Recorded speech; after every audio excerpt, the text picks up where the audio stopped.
भारत की सरजमीन पर कई ऐसे डाकू गुजरे हैं जिनका नाम सुनकर ना सिर्फ आम लोग बल्कि पुलिस और सरकारी अफसरान तक लरज जाते थे।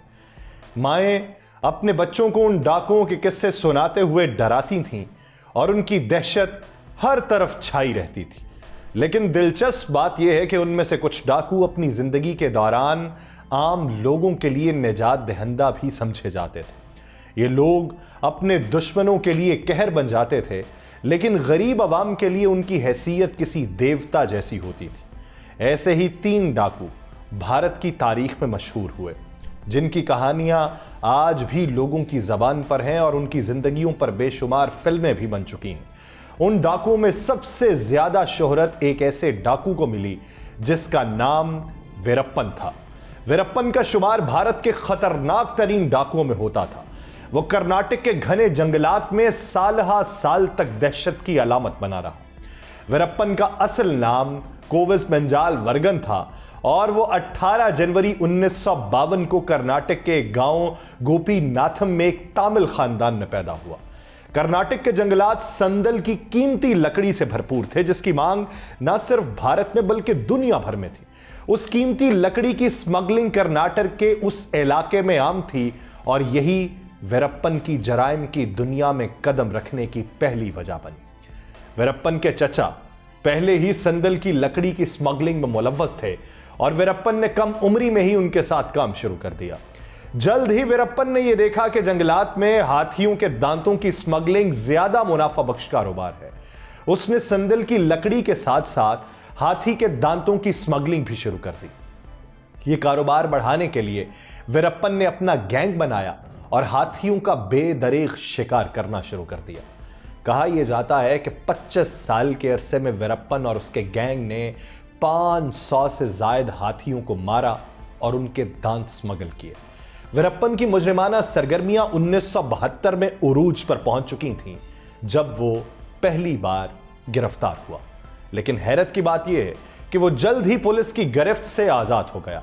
वीरप्पन ने अपना पहला कत्ल सिर्फ 17 साल की उम्र में किया था और यह सिलसिला उसकी मौत तक जारी रहा। वो निहायत बेरहम शख्स था और हर उस शख्स को कत्ल कर देता था जिस पर उसे शख्स होता था कि यह मेरे खिलाफ शख्स है। उसके हाथों मरने वालों में पुलिस के मुखबर, एहलकार और जंगलात के महकमे के अफसरान भी शामिल थे। 1987 से 1991 के दरमियान वीरप्पन ने 2 जंगलाती अफसरान को बेदर्दी से कत्ल किया। अगस्त 1992 में उसने पुलिस के एक दस्ते पर हमला किया और कई एहलकारों को मौत के घाट उतार दिया। उसकी बेरहमी का यह आलम था कि एक देहाती को उसने ना सिर्फ इस वजह से कत्ल कर दिया कि वह पुलिस की गाड़ी में सफर करता हुआ देखा गया था। वीरप्पन अपनी शख्सियत के खौफनाक तासुर को बढ़ाने के लिए बड़ी बड़ी मूंछें रखता था। कहा जाता है कि उसकी बीवी मिथु लक्ष्मी ने उसकी मूंछों की वजह से ही उससे शादी की थी। उसकी 2 बेटियां विद्या और बरपा, वो भी उसकी जिंदगी का हिस्सा बनी। पुलिस एहलकारों और जंगलाती अफसरान के कत्ल के बाद वीरप्पन हुकूमत के लिए एक बड़ा खतरा बन चुका था। उसके खिलाफ बड़े पैमाने पर कार्रवाइयां की गईं, लेकिन वो हमेशा गिरफ्तारी से बच निकलता था। वीरप्पन की दहशत का यह आलम था कि कर्नाटक, तमिलनाडु और केरला की पुलिस उसके पीछे बरसों तक भटकती रही, लेकिन उसे पकड़ ना सकी। सन 2000 की 3 जून का दिन था जब वीरप्पन ने अपनी दहशत और चालाकी का एक और मुजाहिरा किया। उसने कर्नाटक के मशहूर फिल्मी अदाकार राजकुमार और उनकी टीम को अगवा कर लिया। उस कार्रवाई ने न सिर्फ कर्नाटक बल्कि तमिलनाडु में भी हलचल मचा दी। कर्नाटक में आवाम सड़कों पर निकल आए, एहतजाज और तोड़ फोड़ करना शुरू कर दिया। उस वाकये ने रियासती हुकूमत को परेशान कर दिया। कर्नाटक के वजीर आला ने वीरप्पन से मुज़ाकरात का सिलसिला शुरू किया, जो 1-2 नहीं, 10-20 नहीं बल्कि 108 दिनों तक जारी रहा। दिलचस्प बात यह थी कि वीरप्पन ने उन मुज़ाकरात में अपने लिए कुछ नहीं मांगा। वो चूंकि खुद तमिल था, इसलिए उसने तमिल अवाम के हक में मुतालिबात पेश किए। उसका अहम मुतालिबा यह था कि तमिलनाडु को दरियाई पानी के उसके जायज हिस्से से महरूम न किया जाए। आखिरकार 108 दिन की कशीदगी और मुज़ाकरात के बाद कर्नाटक हुकूमत ने वीरप्पन को 20 करोड़ रुपए तावान की अदायगी करके राजकुमार और उनकी टीम को आजाद करवाया। 2 साल बाद 2002 में वीरप्पन ने एक और बड़ी कार्रवाई की। 25 अगस्त 2002 को उसने कर्नाटक के साबिक वजीर एच नागाप्पा को अगवा कर लिया। पुलिस ने एच नागापा को बचाने की भरपूर कोशिश की, लेकिन वो नाकाम रही। 3 माह बाद नवंबर 2002 में नागापा की लाश जंगल में मिली। उस कत्ल के बाद कर्नाटक हुकूमत ने वीरप्पन के सर की कीमत 15 करोड़ रुपए मुकर्रर कर दी। वीरप्पन की गिरफ्तारी या हलाकत पुलिस के लिए एक चैलेंज बन चुकी थी। पुलिस ने वीरप्पन को पकड़ने के लिए एक शानदार चाल चली। एक खुफिया पुलिस ऑफिसर ने वीरप्पन से राब्ता किया, उसे इलाज की पेशकश की। उस वक्त वीरप्पन की उम्र जो थी वो 50 साल से ज्यादा हो चुकी थी और उसकी बीनाई कमजोर हो रही थी। पुलिस ऑफिसर ने उसे यकीन दिलाया कि उसे खुफिया तौर पर बेहतरीन इलाज फराहम करूंगा। वीरप्पन जो अपनी सेहत के मसाइल से परेशान था, उस झांसे में आ गया। 18 अक्टूबर 2004 को खुफिया पुलिस वीरप्पन को जंगल से बाहर बुलाकर एक एम्बुलेंस के अंदर बैठाती है, लेकिन वो एम्बुलेंस दरअसल पुलिस की गाड़ी थी जो वीरप्पन को धोखा देने के लिए खास तौर पे तैयार की गई थी। जैसे ही वीरप्पन और उसके साथी एम्बुलेंस में सवार हुए, पुलिस ने उन्हें घेरे में लिया और सबको मार डाला। वीरप्पन को कम से कम 3 गोलियां मारी गईं, जिनमें से एक गोली उसके सर पे लगी। यूं भारत के इस मशहूर जमाना डाकू की कहानी अपने इख्तिताम को पहुंची।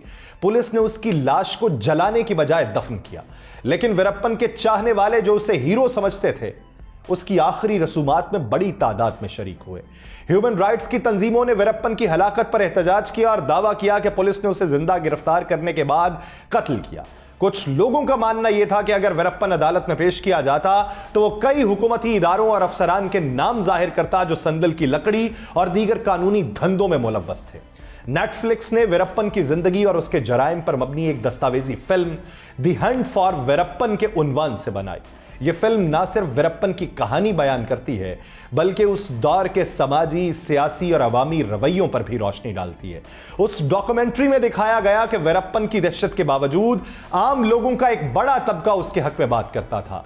कई लोग उसे एक ऐसे हीरो के तौर पे देखते थे जो अपने इलाके के वसाइल के लिए लड़ रहा था। उनके नजदीक वीरप्पन एक बागी था जो उन नाइंसाफियों के खिलाफ खड़ा था जो तमिल अवाम के साथ हो रही थी। दूसरी तरफ यह डॉक्यूमेंट्री उन सवालात को भी सामने लाती है जो वीरप्पन की हलाकत के बाद उठाए गए। पुलिस के इकदामात, उसके खिलाफ चलाए जाने वाले ऑपरेशंस और आखिर में उसकी हलाकत के बारे में कई लोगों ने शकूक व शुबहात का इजहार किया। फिल्म में वो मुजाहिरे भी दिखाए गए हैं जहां लोग पुलिस के खिलाफ और वीरप्पन के हक में नारे लगा रहे थे। द हंट फॉर वीरप्पन की कहानी को एक नए जाविये से देखने का मौका फराहम करती है, जहां उसकी जिंदगी के मुख्तलिफ पहलू, एक मुजरिम, एक बागी, एक अवामी हीरो के तौर पर सामने आते हैं। वो फिल्म देखने वालों को सोचने पर मजबूर करती है कि क्या वीरप्पन सिर्फ एक कातिल और स्मगलर था या उसके किरदार के पीछे एक गहरी कहानी छुपी हुई थी। वीरप्पन के बाद भारत की तारीख में जिस शख्सियत ने सबसे ज्यादा शोहरत हासिल की वो फूलन देवी थी। ये वो औरत थी जिसने निचली जात के लोगों के लिए आवाज उठाई और ऊंची जात के लोगों के गुरूर को खाक में मिला दिया। फूलन देवी 10 अगस्त 1963 को उत्तर प्रदेश के एक गांव में पैदा हुई। उसका ताल्लुक हिंदुओं की निचली जात मल्ला से था जो रवायती तौर पे कश्ती चलाने और मछली पकड़ने का काम करते थे। फूलन देवी का बचपन गुर्बत और मजालिम के साए में गुजरा। उसका खानदान एक छोटे से खेत का मालिक था जिस पर उसके चचा ने नाजायज कब्जा कर रखा था। फूलन देवी को इब्तदा ही से नाइंसाफियों से नफरत थी। वो कई बार अपनी जमीन वापस लेने की कोशिश करती रही, लेकिन नाकाम रही। उसके रिश्तेदारों ने उसके साथ बदसलूकी की और उसके वालिदैन ने मजबूरन उसकी शादी एक बड़ी उम्र के शख्स से कर दी। उस शख्स ने फूलन के वालिदैन को 100 रुपए, एक गाय और एक साइकिल के एवज शादी के लिए राजी किया था। फूलन देवी उस शादी के खिलाफ थी, लेकिन उसे मजबूर किया गया। इस दौरान वो शदीद बीमार हुई और जब उसके शौहर ने दूसरी शादी कर ली तो उसने अपनी सौतन के साथ रहना पड़ा और आखिरकार उसके शौहर ने बाद में उसे घर से निकाल दिया। घर छोड़ने के बाद फूलन देवी की जिंदगी एक नया रुख इख्तियार कर गई। 16 साल की उम्र में उसे एक डाकू बाबू गुज्जर ने अगवा कर लिया। बाबू ने उस पर बेबना मजालिम ढाए, लेकिन गैंग के एक रुकन विक्रम मल्ला ने फूलन देवी की हिमायत की। विक्रम मल्ला ने बाबू को कत्ल करके गैंग की क़यादत संभाली और फूलन देवी को अपना साथी बना लिया। विक्रम मल्ला ने फूलन देवी को गन चलाने की तरबियत दी और दोनों ने मिलकर बड़ी जात के हिंदुओं के खिलाफ कार्रवाई शुरू कर दी। वो अक्सर पुलिस वालों से लूटे गए यूनिफॉर्म पहनकर वारदातें करते और ज्यादातर निशाना बड़ी जात के हिंदू होते, जिनसे लूटा हुआ माल निचली जात के लोगों में तकसीम किया जाता। यह अमल निचली जात के लोगों के दिल में फूलन देवी के लिए अकीदत पैदा करता चला गया। निचली जात के हिंदू उसे दुर्गा देवी कहने लगे, जो हिंदुओं की एक देवी है और बुराई के खात्मे की अलामत समझी जाती है। लोग फूलन देवी को बैंडिट क्वीन यानी खूबसूरत डाकू भी कहते थे। लेकिन फूलन देवी की मुश्किलात का सिलसिला वहां पे खत्म नहीं हुआ। 1980 में गैंग के साबिक सरदार राम सिंह और उसके भाई जो जेल से रिहा हो चुके थे वो वापस आए और विक्रम मल्ला को कत्ल कर दिया। राम सिंह और उसके भाई ने फूलन देवी को अगवा किया, एक गांव के अंदर ले गए, वहां उस पर मजालिम ढाए, गांव की गलियों में बरहना घुमाने पर मजबूर किया। फूलन देवी ने उसके बावजूद भी हार नहीं मानी। वो उस कैद से फरार होने में कामयाब हुई और एक नए साथी मान सिंह के साथ मिलकर अपना गैंग तश्कील दे दिया। फूलन देवी की कहानी भारत की तारीख में एक संगे मील की हैसियत रखती है, जहां उसने निचली जात के लोगों के हुकूक के लिए लड़ते हुए अपनी जिंदगी को एक अनोखे और काबिले जिक्र तरीके से गुजारा। उसकी कहानी ना सिर्फ उसके जाती बदले की थी बल्कि एक समाजी इनकलाब का पेशखैमा भी थी। फूलन देवी ने बदला लेने के लिए 22 ठाकुरों को गोली मार के मारा था, जिनमें से 20 मर गए थे, 2 जिंदा बचे। और यह बहुत बड़ा वाकया था जिसने उत्तर प्रदेश के अंदर हलचल मचा दी थी। उस वाकये के बाद फूलन देवी एक अलामत बनी, खास तौर पर निचली जात के हिंदुओं के लिए जो बड़े जमींदारों और ठाकुरों के जुल्म का शिकार थे। एक दिन फूलन देवी ने अपने सर पर सुर्ख पट्टी बांधकर पुलिस यूनिफॉर्म में मीटिंग में शिरकत की, जिसमें सहाफी भी मौजूद थे। वो उस मुलाकात में मध्य प्रदेश के चीफ मिनिस्टर अर्जुन सिंह के सामने भी सर झुकाते हुए नजर आई और हुकूमत के साथ एक मुआहदा किया कि फूलन देवी को गिरफ्तार किया जाएगा, 8 साल जेल में रखा जाएगा और फिर उसे रिहा कर दिया जाएगा। लेकिन बरसरे इक़्तिदार लोगों ने 8 साल बाद उस बात को पूरा न किया और उसकी रिहाई 10 साल बाद अमल में आई। 1994 में उत्तर प्रदेश के चीफ मिनिस्टर मुलायम सिंह यादव ने फूलन देवी के खिलाफ तमाम मुकदमात को खत्म करके उसे आजाद करने का हुक्म दिया। रिहाई के बाद फूलन देवी ने समाजवादी पार्टी में शमूलियत इख्तियार की और 1996 से 1999 में 2 बार वो लोकसभा की रुकन मुंतखब हुई। उसका इंतखाब निचली जात के हिंदुओं के लिए एक बड़ी फतह थी और उसने हमेशा उनके हुकूक के लिए आवाज बुलंद की।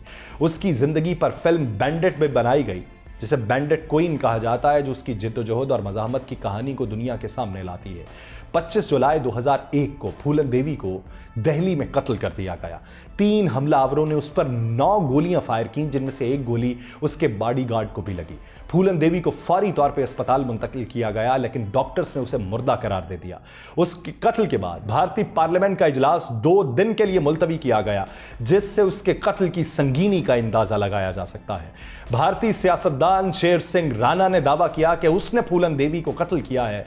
उस पर मुकदमा चलाया गया और 10 बरस बाद उसको उम्र कैद की सजा सुना दी गई, लेकिन कई दीगर मुलजिम बरी हो गए। फूलन देवी के कत्ल के बावजूद वो आज भी निचली जात के हिंदुओं के लिए एक देवी की मानंद है। उसकी जिंदगी और जिद्दोजहद ने ना सिर्फ उनके इलाके बल्कि पूरे भारत में तबकाती इम्तियाज के खिलाफ एक मजबूत पैगाम दिया और उसका नाम आज भी लोगों के दिलों में जिंदा है।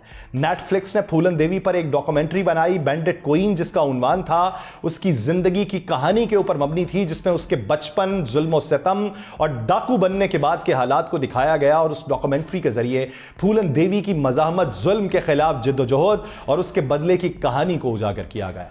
एक फिल्म और भी है, बैंडिट क्वीन, 1994 में रिलीज हुई और फूलन देवी की जिंदगी और उसके इकदामात को सिनेमाई तौर पर पेश किया गया। उस फिल्म में फूलन देवी के साथ हुए जुल्म को दिखाया गया और उसकी शख्सियत को उजागर किया गया। फूलन देवी एक लड़ाका खातून थी जिसने ना सिर्फ जाती तौर पर इंतकाम लिया बल्कि निचली जात के लोगों के लिए भी आवाज बुलंद की। तीसरा नाम, पान सिंह तोमार। उसकी कहानी भारत के एक और मशहूर डाकू की दास्तान है, जिसकी जिंदगी में एक तरफ स्पोर्ट्स की कामयाबियां थीं तो दूसरी तरफ जमीन के झगड़े ने उसे मुजरिम बनाया। पान सिंह की कहानी एक मुतनाज़े शख्स की जिंदगी की अक्कासी करती है जिसने अपने वक्त में खेलों में बड़ा नाम कमाया, लेकिन समाजी और जाती मसाइल ने उसकी तकदीर बदल दी। पान सिंह तोमार 1 जनवरी 1932 को मध्य प्रदेश में पैदा हुआ। वो एक हिंदू राजपूत खानदान से ताल्लुक रखता था और उसका कद 6 फीट 1 इंच था।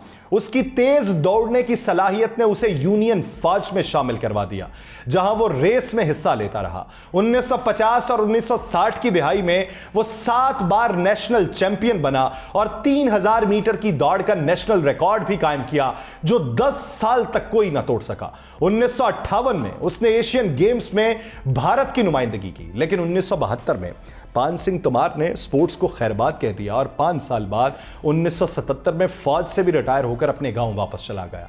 गांव में उसकी जिंदगी ने एक दुश्मनी को जन्म दिया।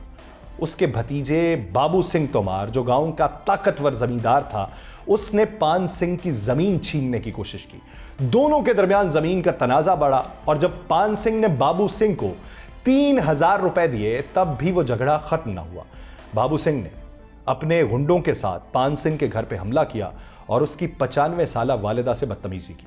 उसके बाद पान सिंह ने असलहा निकाला और खेतों में जाकर बाबू सिंह को कत्ल कर डाला, जिसके बाद उसने अपना एक गैंग बनाया और पुलिस से बचने के लिए छुपता रहा। पब्लिक में उसकी मकबूलियत बढ़ गई और उसके सर पे 10,000 रुपए का इनाम रखा गया।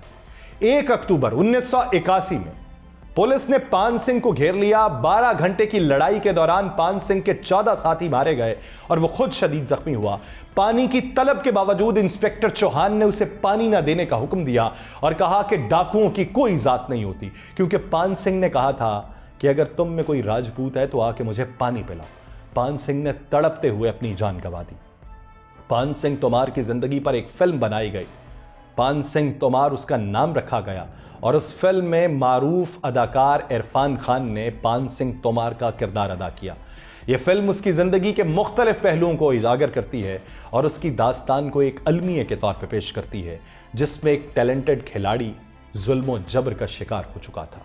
यह कहानी है इस अहद के उन लोगों की जो माजी के अहद से वाबस्ता थे, लेकिन उनकी हकीकतें किस तरीके से आश्कार हुई और उनकी जिद्दोजहद किस हद तक मुस्बत या मनफी समत में गई। इसलिए अपने किरदार को जांचिए कि किस समत को अपने किरदार को बढ़ाना है। मुझे दीजिए इजाज़त। अल्लाह निगहबान।